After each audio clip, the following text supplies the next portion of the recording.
En manchette aujourd'hui, on vous parle du conseil municipal de Lanoret. Bonjour et bienvenue à votre bulletin de nouvelles du 8 avril 2025. Eh bien oui, aujourd'hui, notre bulletin sera consacré au conseil municipal de la ville, de la municipalité de Lanoret. Donc, on débute aujourd'hui en parlant, premièrement, le maire André Villeneuve va parler d'une activité reconnaissance qui aura lieu le 2 mai prochain. Je demande aux gens, là, à tous ceux qui nous écoutent, là, puis soyez des vecteurs de propagation, dites-le à vos amis, à tous les Lanorois, Lanoroises, le 2 mai prochain, à l'Église, il va y avoir un gala reconnaissance. Et c'est un gala qui s'adresse à tout le monde. Donc, tout le monde peut être présent. Oui, en même temps, on fait ce gala-là pour souligner, parce que c'est dans la semaine du bénévolat, donc pour souligner les gens qui font du bénévolat, mais c'est pour souligner aussi toutes les personnes qui s'impliquent d'une façon ou d'une autre dans la communauté, mais c'est ouvert à tous. Donc, si vous voulez avoir un spectacle, vous allez voir, ça va être assez agréable. On a quelques surprises à vous présenter.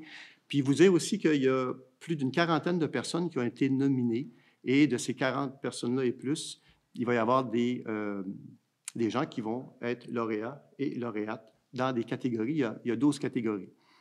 Et je vous dis tout ça parce que c'est important que vous le sachiez.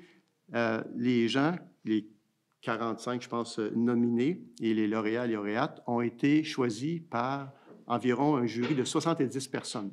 Ce jury-là, c'est des gens qui siègent sur des conseils d'administration d'organismes dans la municipalité. Donc, c'est vraiment eux qui ont déterminé là, autant les nominés que les lauréats et les lauréates. Donc, je vous invite, ça va être une soirée mémorable, ça se passe à l'Église, et soyez présents, je vous garantis que vous ne vous ennuierez pas. Toujours en point 4, gala reconnaissance, ce dont je vous parlais tantôt. Budget supplémentaire proposé à pied résolu de majorer le budget prévu au poste 02 110 00 493, donc de 2 000 pour l'organisation du gala reconnaissance à même le fonds général. Donc, le 2 000 ne sera pas totalement dépensé. C'est pour s'assurer d'avoir un certain coussin. Est-ce que j'ai un proposant? Proposé par Mme Josée Castonguay. Est-ce que j'ai un appuyeur? J'appuie. Appuyé par Mme Lynne Clermont à ma gauche. Ceux qui sont en faveur? À ma droite. D'accord. C'est unanime. Par la suite, le maire Villeneuve va parler d'une possible acquisition d'un immeuble. Écoutons ce qu'il avait à nous dire. Autre point d'information. Le conseil municipal regarde présentement la possibilité, je dis bien la possibilité, de faire l'acquisition d'une partie d'immeuble. Comme vous le savez, ça a été annoncé, la pharmacie va être relocalisée, moi je l'appelle la Pointe du Curé, là, va être relocalisée à la Pointe du Curé, donc entre la Pinède et la garderie. Et c'est Mme Julie Bourgeois qui fait la construction. Alors, le conseil municipal regarde présentement la possibilité d'être propriétaire d'une partie de l'immeuble. Alors là, évidemment, les questions qui viennent, c'est ça va coûter combien et pourquoi? Alors, ça va coûter combien? On ne le sait pas encore. Comme je vous dis, on regarde la possibilité. Et dans le prix, présentement, il y a des inconnus. Et on est en train de regarder, là, d'avoir toute l'information pour que le conseil puisse se prononcer éventuellement sur l'acquisition d'une partie de l'immeuble. Pourquoi? Bien, je vous dirais, il y a au moins 4 bonnes raisons, je vous dirais. D'abord, il y a une opportunité qui se présente. Alors, c'est plutôt rare qu'il y ait des constructions neuves de cette ampleur-là à Lanoret. Et là, il y a une opportunité qui se présente. Donc, évidemment, on veut la regarder, cette opportunité-là. Pourquoi? Bien, parce que, entre autres, qu'est-ce qu'on pourrait y mettre à l'intérieur de ce nombre de pieds carrés-là que la municipalité voudrait acquérir? Bien, je vous donne un exemple. Hier, je suis allé mesurer le bureau. On a un bureau ici, là. Il y a 5 pieds par 10 pieds. Pas de fenêtre. Puis, la plupart des bureaux sont 2 employés par bureau. Donc, l'hôtel de ville, force est de constater qu'il manque un peu d'espace. Donc, ces pieds carrés-là, dont la municipalité pourrait être propriétaire, pourraient servir, entre autres, à recevoir des bureaux municipaux. Autre pourquoi? Pourquoi? Bien, on sait que depuis plusieurs années, parce qu'il faut se rappeler que dans les années 80, 90, il y avait 3 médecins à Lanoret. 3 médecins qui avaient pignon sur rue, la maison des Cageux, là, ils étaient là, les médecins à l'époque. Et le musée des Cageux, maison des Cageux. Et puis, aujourd'hui, il n'y a plus de médecins à Lanoret. Il n'y a plus de médecins, puis on est comme pris en triangle, dans le triangle, avec la Valtrie d'un bord, Berthier de l'autre, Joliette. Et on est devenu une population intéressante pour attirer ici des commerces de proximité. Puis aussi, évidemment, ça pourrait être une occasion, peut-être, de créer un écosystème de professionnels de la santé. Alors, tout ça, c'est dans les pourquoi la municipalité regarde, le conseil municipal regarde cette opportunité-là. Puis évidemment, faire l'acquisition d'une partie d'immeuble, bien, c'est un investissement, ce n'est pas une dépense. Parce que ça ne veut pas dire que ça pourrait être ça dans 5 ans, dans 10 ans, dans 15 ans. Si la municipalité, à ce moment-là, si le conseil, à ce moment-là, dans 10 ans, décidait de se départir de l'immeuble, la partie d'immeuble, pourrait tout simplement le revendre. Et on sait que pour tous ceux qui font un peu d'immobilier, qui suivent le cours de l'immobilier, vous savez qu'en général, l'immobilier prend toujours de la valeur. Donc, voilà le prix, on ne sait pas. Et voici les 4 raisons majeures que je vous ai données pour que, justement, vous ayez une idée. Puis c'est par transparence, tout simplement, on voulait vous en parler. Voilà. Donc, c'est un beau projet que peut-être la ville, la municipalité est intéressée à implanter dans la Lanoret. Ce sera sûrement un dossier à suivre. Il y a eu quelques questions de la part des citoyens concernant ce projet, mais comme c'est dit, c'était vraiment à l'état embryonnaire. On parle maintenant de corvée de nettoyage. Écoutons encore M. Villeneuve. Donc, proposer, appuyer, résolu de fournir des gants et des sacs poubelles aux citoyens participant à la corvée de nettoyage et d'octroyer 3 bons d'achat d'une valeur de 50 $ échangeables dans les commerces de Lanoret afin de favoriser la participation à cette corvée. Pour ne pas la nommer, Mme Cormier organise encore, pour lui avoir parlé, organise encore cette année une corvée de nettoyage, donc au cœur du village et même à l'extérieur du village.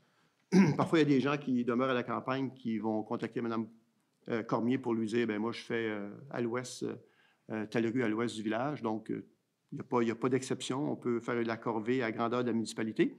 Ça va être le 26 avril et vous allez voir, je pense qu'elle a déjà annoncé sur Facebook, mais sinon, elle va l'annoncer sous peu et elle va demander aux gens, ceux qui veulent être bénévoles, pour pouvoir participer à cette corvée-là. Dans la même ligne, juste vous dire qu'on va aussi faire une corvée à la frontière Lanoret-Saint-Thomas, sur le chemin Joliette, jusqu'au rang Saint-Henri, toujours le 26 avril. Donc, en partenariat avec Zone Bayonne, le bassin versant Zone Bayonne et la pharmacie Family Prix, on va organiser aussi nettoyage de chaque côté du chemin Joliette parce que vous savez que c'est la tourbière qui est de chaque côté. Donc, on va aussi faire du ménage à ce niveau-là. Ça s'est déjà fait par le passé. Ça fait plus de 10 ans maintenant, et là, on va le refaire pour entretenir. Le slogan à l'époque, c'était « Vos déchets, je ne les digère pas ». Donc, la tourbière ne digère pas ça, évidemment. Alors, il faut les ramasser. C'est ce qu'on va faire le 26 aussi. Donc, pour la résolution, est-ce que j'ai un proposeur? Je propose. Proposé par Mme Lucie Ouellette? Ah, Mme Marie-Ève Mondor, est-ce que j'ai un appuyeur? Appuyé par Mme Lucie Ouellette, à ma gauche, c'est en faveur. À ma droite. C'est unanime. Et on termine la première partie de notre bulletin de nouvelles en parlant de sécurité routière. Nomination pour le groupe de travail sécurité routière. Considérant la résolution 2025-02056, groupe de travail, en conséquence, proposé, appuyé, résolu, que les personnes suivantes soient mandatées pour le groupe de travail du comité de la sécurité routière. Mme Doris Boisjoli, M. Martin Gagnon, Mme Anna Zouani, Mme Gabrielle Lafortune, évidemment, Mme Lynne Clermont, qui en sera la présidente, et M. Benoît Foucault, directeur du service des travaux publics, à titre de secrétaire. Madame la présidente. Oui, alors je veux remercier à ceux et celles qui se sont intéressés au comité. Donc, juste pour vous dire que je vais rentrer en contact avec vous, soit par mail, soit par téléphone. Si à la municipalité, on n'a pas votre mail, pour vous envoyer dans un premier temps, dans le fond, les règles de régie interne que Mme Beauparlant m'a fait parvenir. Donc, pour que vous puissiez en prendre connaissance. Et puis, j'aimerais tenir la première rencontre probablement en mai, si c'est possible. Il reste 3 places, donc n'hésitez pas à vous inscrire, à aller sur le mail de la municipalité, le site Internet de la municipalité pour vous inscrire pour ceux que ça intéresse. Alors, merci à tous de vous y être inscrits à ces gens-là. Vous pouvez toujours appeler à la municipalité, parler à la personne à la réception, elle va vous guider dans les démarches. si jamais vous êtes intéressé. C'est un groupe très dynamique et ça vaut vraiment la peine. Donc, c'est la mise en place du plan d'action qui a été voté par le Conseil, etc. Est-ce que j'ai parce que vous en faites la proposition? Oui. Proposée par Mme Lynne Clermont. Est-ce que j'ai un appuyant? J'appuie. Appuyé par Mme Marie-Ève Mondor à ma gauche. Ceux qui sont en faveur. À ma droite. D'accord. C'est unanime. Et maintenant, allons à la première pause. Votre station de télévision de Berthierville vous invite cordialement à son bingo hebdomadaire télédiffusé tous les samedis matins dès 9h30. Depuis longtemps, les fans de CTRB se divisent le joyeux montant de 600 $ chaque semaine à cette joute de bingo. N'oublions pas non plus le super bingo mensuel d'une cagnotte de 2000 $ que vous pourriez vous partager chaque premier samedi du mois. Un moment de fébrilité qui pourrait devenir payant pour plusieurs d'entre vous. Pour vous procurer ces fameuses cartes de jeu, les dépositaires participants sont à Berthierville, le dépanneur Formule 1, la station-service Arnois sur le boulevard Gilles-Villeneuve, le marché IGA Extra Famille Mondor sur la rue Gabrielle Brissette, le marché Métro Boucher sur la rue Notre-Dame et la pharmacie Proxime sur la rue Frontenac. À Saint-Ignace de Loyola, le dépanneur Proxy sur la rue de la Traverse, la boucherie Aldo sur le rang Saint-Michel. C'est donc un rendez-vous hebdomadaire chaque samedi matin à 9h30 sur les ondes de CTRV, votre télévision locale et régionale, celle-ci toujours en haute définition. Toute l'équipe de CTRB vous remercie de votre fidélité et vous souhaite bonne chance. Vous êtes cordialement invité à l'Assemblée générale annuelle de votre caisse en mode présentiel. Vous pourrez y assister le mercredi 16 avril, dès 19h. Consultez le site Internet de votre caisse pour connaître tous les détails.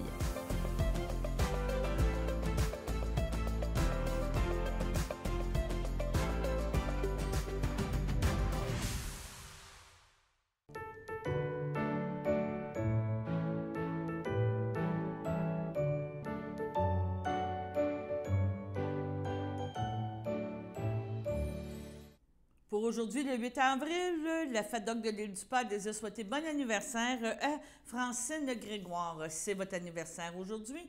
Profitez-en bien avec votre famille et vos amis pour célébrer cette belle journée. On continue avec le conseil de l'ANOREC, comme mentionné en début d'émission. Et cette fois-ci, on parle de sécurité publique et on parlera de signalisation, véhicules de soutien aux sinistrés, modernisation de systèmes de surveillance. Le programme perd donc un renouvellement pour protéger les aînés et des travails de rue de la Valtrie. Écoutons en rafale ces sujets énumérés par M. Villeneuve.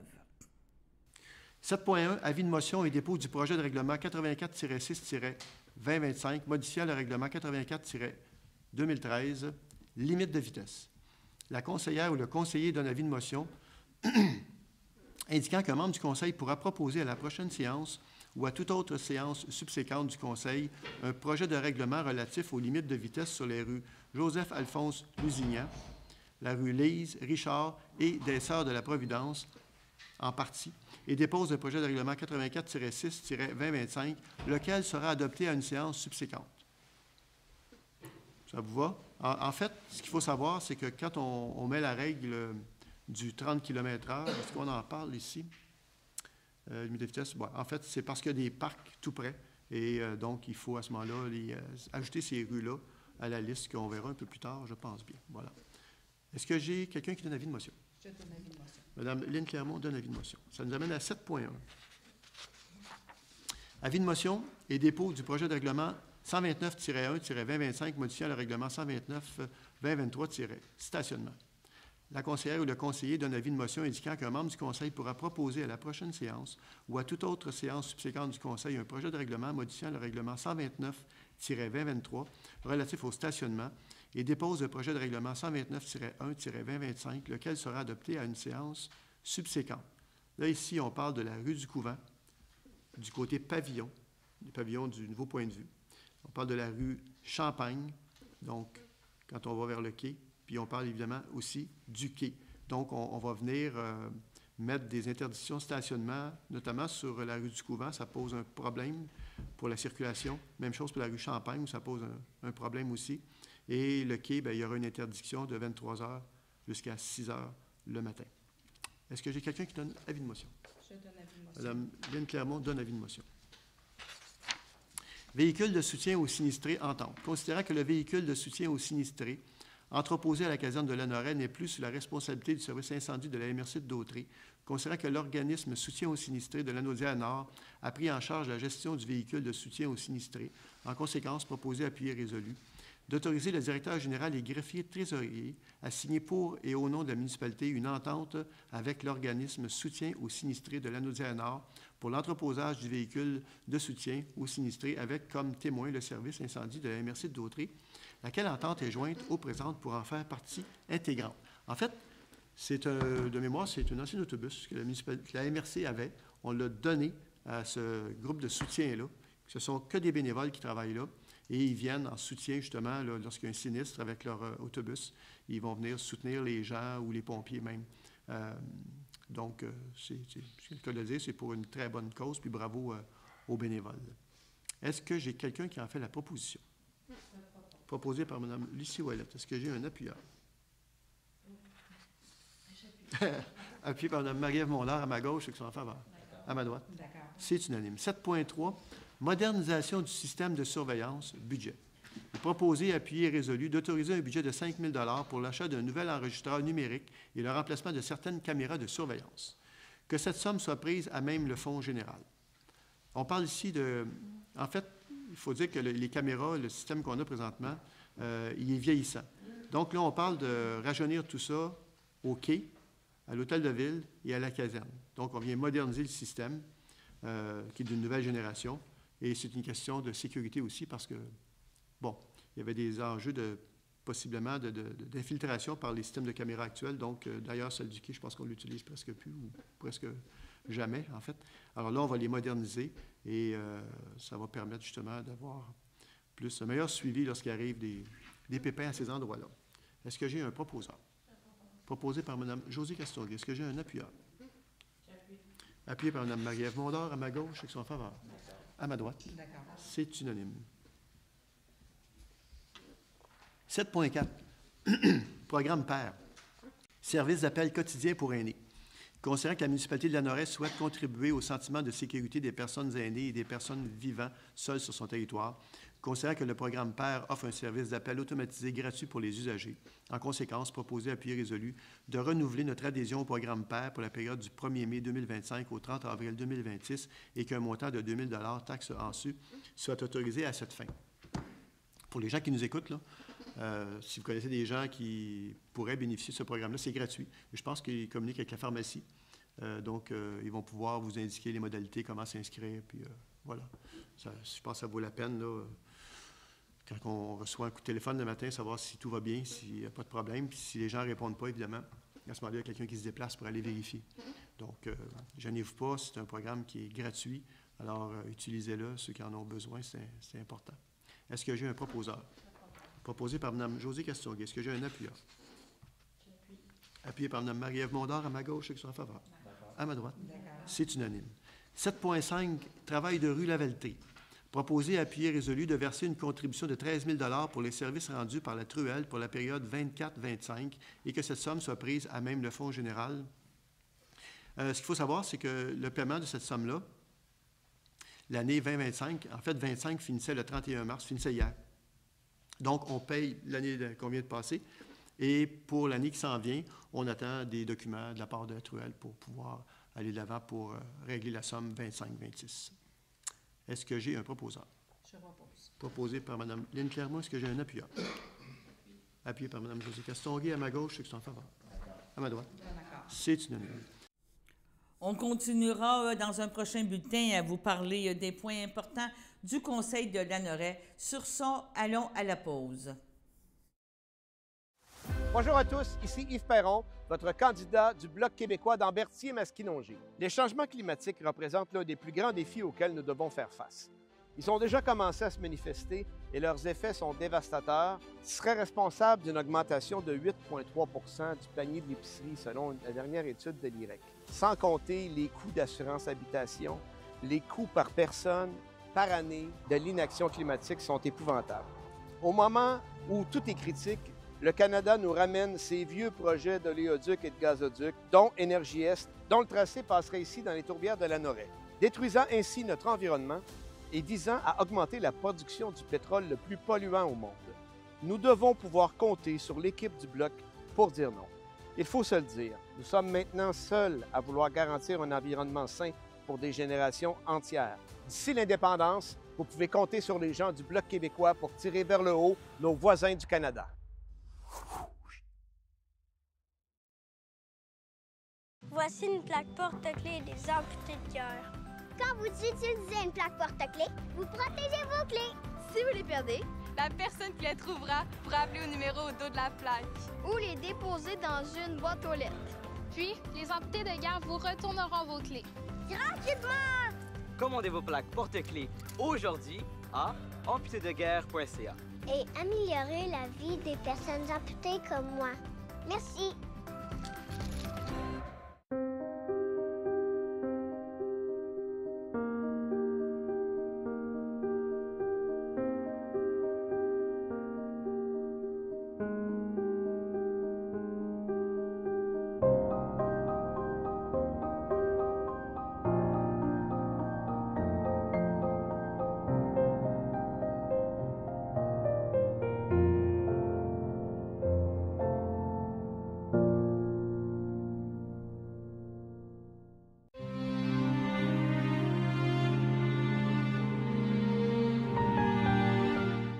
Au CHDL de Saint-Charles-Borromée, le 5 mars, à l'âge de 80 ans, est décédé M. Julien Valois, conjoint de Ginette Rainville, demeurant à Joliette et autrefois de Saint-Ignace de Loyola. Il laisse dans le deuil ses enfants, Virginie Valois, Marc-André Cardin, Olivier Valois, son petit-fils David Durand, son arrière-petit-fils William Durand, sa sœur, son frère, beau-frère et belle-sœur, Nicole Valois, feu Jean-Marie Paradis, Julie Potvin, feu Yvon Valois, Jacques Valois, Suzanne Généreux, Hélène Rainville, Louis Rivet, Mireille Rainville, Pierre Martel, Jacinthe Rainville, Roger Gendreau, Daniel Rainville, Nicole Rainville, Pierre Saint-Georges, Joël Rainville, Régent Brousseau, ainsi que plusieurs neveux, nièces, autres parents et amis. La famille vous accueillera le mercredi 9 avril dès 11h au complexe funéraire Efterio de Berthierville. Suivra un hommage à la chapelle du complexe à compter de 14h. Les cendres de M. Julien Valois seront déposées au columbarium Efterio de Saint-Félix-de-Valois à une date ultérieure. Au CHDL de Saint-Charles-Borromée, le 28 mars, à l'âge de 92 ans, est décédée Mme Françoise Aubuchon-Bellumeur, épouse de feu Jean-Paul Bellumeur, demeurant à Sainte-Geneviève de Berthier.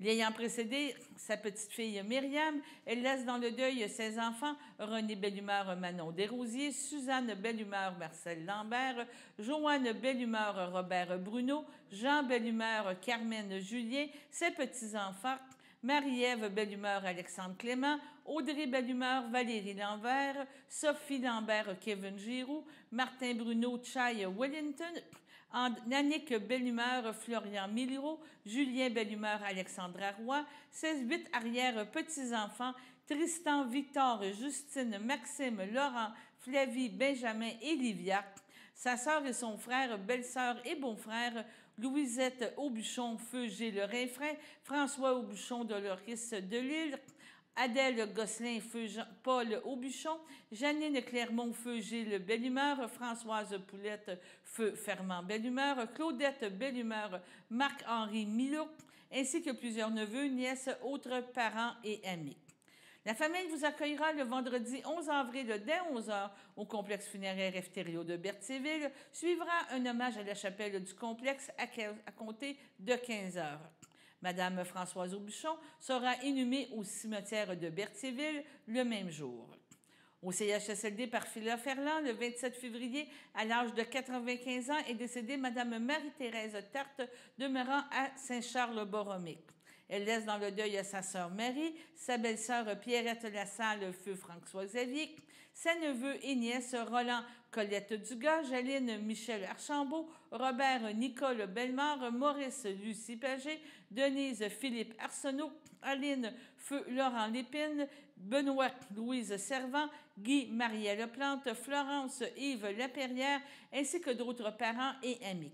La famille tient à souligner, à remercier chaleureusement tout le personnel du CHSLD Parfila-Ferland pour les bons soins faits à Mme Tarte. La famille vous accueillera en l'église de Sainte-Geneviève de Berthier le 12 avril dès 13h. Les funérailles seront célébrées à compter de 14h. Son inhumation suivra au cimetière de Berthierville. Donc, allons maintenant à la météo.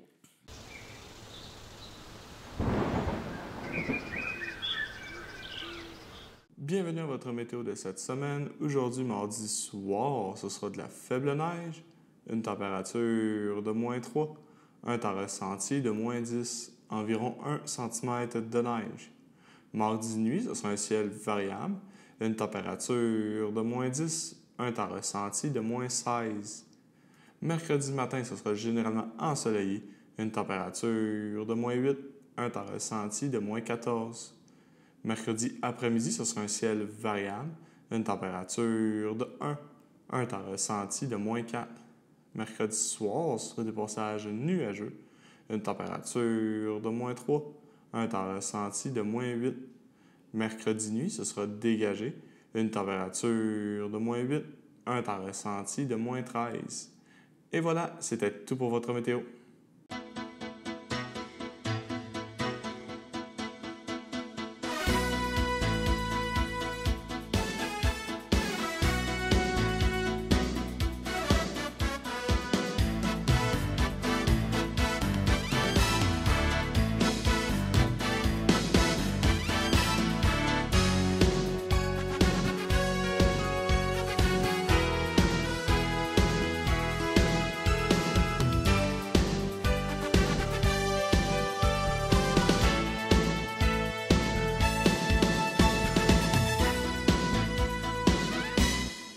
Salut tout le monde, ici Daniel Grenier pour vous parler des télévisions communautaires autonomes. 42 télévisions situées dans 15 régions administratives du Québec. Elles parlent des enjeux locaux et font rayonner les citoyens en leur donnant accès à un média accessible. Je la savais par cœur, celle-là. Ensemble, encourageons les télévisions communautaires autonomes. Oh, ça roule encore? J'ose ma télé communautaire. Salut tout le monde, ici Daniel Grenier pour vous parler des télévisions communautaires autonomes. Et si ce médium n'était pas là, voici à quoi ressemblerait mon message. Oui, c'est triste, un plan noir.